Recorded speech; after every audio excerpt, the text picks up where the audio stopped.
Welcome back everyone. আজকে আমরা কথা বলতে যাচ্ছি Realme Q3 Pro Carnival Edition এই মোবাইলটি নিয়ে। Realme কিছুদিন পর মোবাইল লঞ্চ করে যাচ্ছে এন্ড তারা এই বছরে 2021 সালে জুন মাসের 6 তারিখ আরেকটি মোবাইল লঞ্চ করতে যাচ্ছে যার নাম হচ্ছে Realme Q3 Pro 5G and এই মোবাইলটিতে যা যা স্পেসিফিকেশন থাকবে, যা যা ডিটেলস থাকবে, সম্পূর্ণ মোবাইল ফোনটি নিয়ে আজকে আলাপ করা হবে।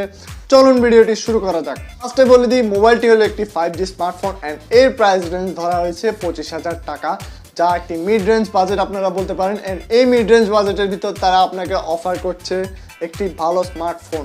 এর বডি হিসাবে আপনারা পেয়ে যাবেন 7.9 mm এর থিকনেস এন্ড এর বডি ওয়েট ধরা হয়েছে 174 গ্রাম, যা একটি লাইট স্মার্টফোন বলতে পারেন। লাইট বলতে আমি বুঝিয়েছি যে হালকা হালকা ফিল হবে, হেভি ফিল হবে না, লাইট ফোন ইউজ করে অনেকটা মজা পাবেন আপনারা। এবার আসি এর ডিসপ্লে নিয়ে। ডিসপ্লে হিসেবে থাকছে super AMOLED capacitive touch screen display with 16 million colours. তাই বলা যায় এটিতে আপনারা কোনো কালারের ঘাটতি পাবেন না বা কালার আইসোলেশনের যে প্রবলেমটা হয় সেটি আপনাদেরকে ফেস করতে হবে না। ডিসপ্লে সাইজ আপনারা পেয়ে যাবেন 6.43 ইঞ্চি বা 99.8 সেন্টিমিটার। ডিসপ্লে রেজলিউশন হচ্ছে 1080x2400 পিক্সেলস অ্যান্ড এর বডি রেজলিউশন হচ্ছে 20:9। পিক্সেল ডেন্সিটি 409 পিপিআই থাকে, আপনারা এই শার্পনেসে কোনো ঘাটতি পাবেন না। এবং এর ফিচার হিসেবে থাকছে 120 হার্জের রিফ্রেশ রেট, যা একটি স্মুথ পারফরমেন্স দিবে আপনাদের সবাইকে। এন্ড এর টাচ স্যাম্পলিং রেট 120 হার্জ থাকায় আপনাদের টাচে কোনো প্রবলেম হবে না এন্ড আপনারা খুব স্মুথলি মোবাইল রান করতে পারবেন। এর পিক ব্রাইটনেস 600 নিটস থাকায় আপনাদের ব্রাইটনেসও কোনো ঘাটতি হবে না। এবার কথা বলা যাক এর পারফরমেন্স নিয়ে। অপারেটিং সিস্টেম হিসেবে থাকছে মোবাইলটিতে Android 11 অ্যান্ড আপনারা কি জানেন যে Android 12 হয়তো লঞ্চ হয়ে গেছে বা লঞ্চ হতে যাচ্ছে। বাই দ্য ওয়ে, এটি যেহেতু Android 11 এর অনেকটা সেম লেভেলের পারফরমেন্স দিবে বলে আশা করা যায় অ্যান্ড এটিতে আপনারা পেয়ে যাবেন Realme UI 2.0 অ্যান্ড এই ইউআইটি অনেকটি ভালো পারফরমেন্স করে বলে ধারণা করা হয়। মোবাইলটিতে চিপসেট হিসেবে থাকছে Qualcomm Snapdragon 768 5G বা 7nm এর একটি প্রসেসর অ্যান্ড আপনারা হয়তো জানেন যে 865 স্ন্যাপড্রাগন অনেক আগে থেকেই আছে, কিন্তু এই মোবাইলটি যেহেতু 25,000 টাকা বাজেট ধরা হয়েছে অ্যান্ড 25,000 টাকা বাজেটের ভিতর 768 স্ন্যাপড্রাগন একটি ভালো পারফরমেন্স অ্যান্ড বাজেট চিপসেট তারা দিয়েছে।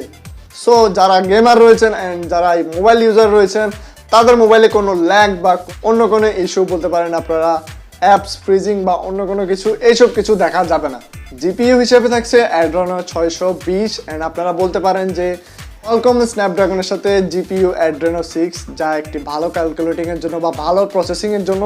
আমরা জানি যে Qualcomm স্ন্যাপড্রাগনের সাথে Adreno GPU এন্ড আর কি হচ্ছে যে MediaTek এর সাথে যায় Mali GPU। তারা ক্যালকুলেটিং এর দিক দিয়ে এন্ড প্রসেসিং এর দিক দিয়ে তারা এই দিকটি খেয়াল করেছে, তাই বলা যায় মোবাইলটি একটি ভালো পারফরমেন্সের মোবাইল হবে। এবার আসা যাক মেমোরি নিয়ে। মেমোরিতে কার্ড হিসেবে থাকছে নো স্লট অ্যান্ড আপনারা র্যাম পেয়ে যাবেন 8GB অ্যান্ড রোম পেয়ে যাবেন আপনারা 128GB।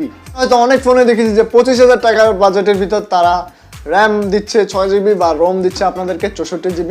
ফায়দাবে রিয়েলমি দিকে সব দিকে খেয়াল রেখেছে আপনাদের, তারা আপনাদেরকে র্যাম সাজেস্ট করতেছে 8GB অ্যান্ড রোম সাজেস্ট করতেছে 128GB। এবার আসা যাক ক্যামেরা নিয়ে। ক্যামেরা হিসেবে তারা আপনাকে অফার করছে 64 মেগাপিক্সেলের অ্যাপারচার f1.8 এর 26mm এর ওয়াইড অ্যাঙ্গেল সেন্সরের একটি ক্যামেরা, যা অনেকটা দুর্দান্ত পারফরমেন্স আপনাদেরকে দিবে।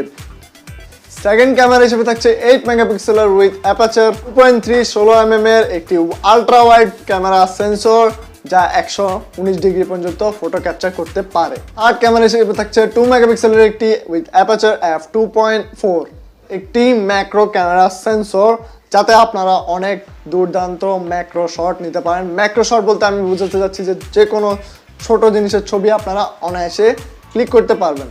রিয়ার ক্যামেরার ভিডিও রেজুলেশন আপনারা পেয়ে যাবেন 4K তে 30fps এন্ড 1080p তে 30fps বা 60fps এর রেকর্ড করার সুযোগ।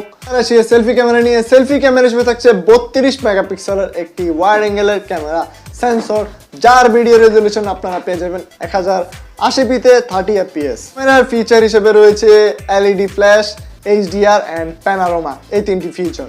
মোবাইলের সাউন্ড সিস্টেম হিসেবে থাকছে স্টেরিও স্পিকারস অ্যান্ড আপনারা এটিতে 3.5mm এর জ্যাকের সাপোর্ট পেয়ে যাবেন। এতক্ষণ কথা বললাম মোবাইলটির ডিসপ্লে, ক্যামেরা অ্যান্ড প্রসেসর নিয়ে। এবার আসি এর ব্যাটারি নিয়ে। ব্যাটারি হিসেবে থাকছে lithium polymer non removable 4500 mAh এর একটি ব্যাটারি। এটিকে চার্জ করার জন্য আপনারা পেয়ে যাবেন 50 ওয়াটের একটি fast charging support charger. By the way, তারা এখানে ব্যাটারিতে একটি ব্যালেন্স রেখেছে। তারা দিয়েছে 4500 mAh এর ব্যাটারি। হয়তো তারা কোনো কিছু ক্যালকুলেট করে দিয়েছে যা আপনাদের জন্য ভালো হবে। এবার কথা বলা যাক মোবাইলটিতে ফিচার নিয়ে। মোবাইলটিতে ফিচার হিসেবে আপনারা পেয়ে যাবেন ফিঙ্গারপ্রিন্ট আন্ডার ডিসপ্লে, সাথে থাকছে অবশ্যই জাইরো সেন্সর। জাইরো সেন্সর বলতে আমি বোঝাতে চাচ্ছি যে যারা মূলত গেমার রয়েছে, ধরুন পাবজি খেলেন, পাবজিতে আপনারা হয়তো জাইরো সেন্সর সম্পর্কে অনেকটা জানেন। অনেক মোবাইলে জাইরোস্কোপ ডিলে দেয়, বাট এই মোবাইলে কোনো জাইরোস্কোপ ডিলে আপনারা দেখতে পাবেন না। সাথে থাকছে প্রক্সিমিটি সেন্সর অ্যান্ড কম্পাস। এই ছিল আজকে Realme Q3 Pro 5G carnival এডিশনের সব ডিটেলস অ্যান্ড স্পেসিফিকেশন।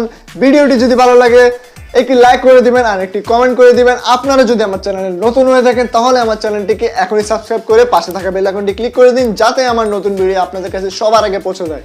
ধন্যবাদ সবাইকে ভিডিওটি দেখার জন্য। সবাই সুস্থ থাকবেন, ভালো থাকবেন। দেখা হবে নতুন আরেকটি কোনো ভিডিও নিয়ে।